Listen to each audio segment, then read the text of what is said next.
यदि sine theta बराबर a बटा under root of a square plus b square और sec theta plus tan theta का मान है, अब ए बी की फॉर्मेट में चाहिए। देखो साइन थीटा बराबर हमें दे रखा है ए बटा under root of a square plus b square, यानी कि साइन थीटा बराबर क्या होता है, लंब बटा कर्ण होता है। अब हमें आधार निकालना है, लंब कर्ण तो आगे आधार चाहिए, कर्ण स्क्वायर बराबर आधार स्क्वायर प्लस लंब स्क्वायर होता है, तो आधार स्क्वायर बराबर क्या होगा, कर्ण स्क्वायर माइनस लंब स्क्वायर।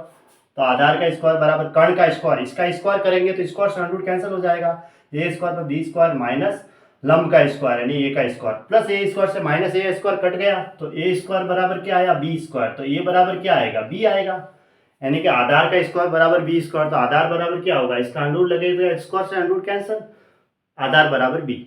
ठीक है, अब हमें निकालना है sec theta plus tan theta, sec theta plus tan theta. Sec theta होता है कॉस थीटा का उल्टा, ठीक है, 1/cos थीटा होता है, cos थीटा बराबर आधार बटा कर्ण होता है, तो सेक थीटा बराबर कर्ण बटा आधार होगा, प्लस टेन थीटा बराबर क्या होता है, लंब बटा आधार। अब देखो दोनों में आधार तो है ही नीचे एलसीएम में, तो ऊपर क्या रहा, कर्ण प्लस लंब भी रहा। अब कर्ण प्लस लंब, कर्ण कितना है, under root of a square plus b square, ये लो under root of a square plus b square, plus लंब कितना है, लंब है ए, वो यहाँ लिख देते हैं, बटा आधार कितना है, हमने निकाला बी, तो यहाँ लिख लेते हैं, ये इसके आंसर हो गए। अब ये ऑप्शन कहाँ दे रखा है, ऑप्शन ये दे रखा है under root of a square plus b square plus a बटा बी। अब माना ए बराबर 2 साइन एक्स बटा 1 plus sine x plus cos x, और बी बराबर दे रखा है 1 प्लस साइन एक्स, तो ए बराबर बी है, और सी की वैल्यू बतानी है। देखो सी की वैल्यू इस ऑप्शन से ही है, तो ए बराबर बी ये हमें दे रखा है, यानी ये दोनों बराबर है आपस में।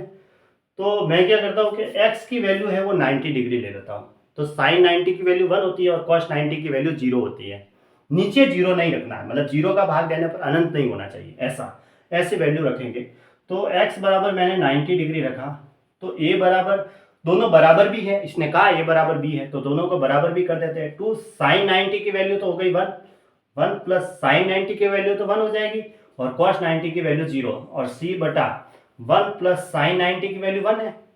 देखो एक और एक 2, 2 बटा 2 1 हो गया, और यानी कि सी 2 बराबर 1 बराबर कितना आया, सी बटा 2, तो सी बराबर कितना आया 2, मुझे सी बराबर 2 मिला।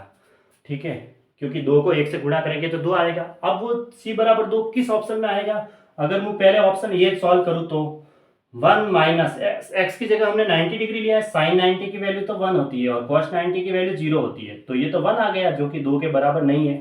अब मैं ऑप्शन बी लेता हूं, तो 1 प्लस साइन 90 की वैल्यू तो 1 माइनस कॉस 90 की वैल्यू 0, तो 1 प्लस 1 बराबर क्या आया, 2 आया, इसका मतलब ऑप्शन बी सही है, ऐसे।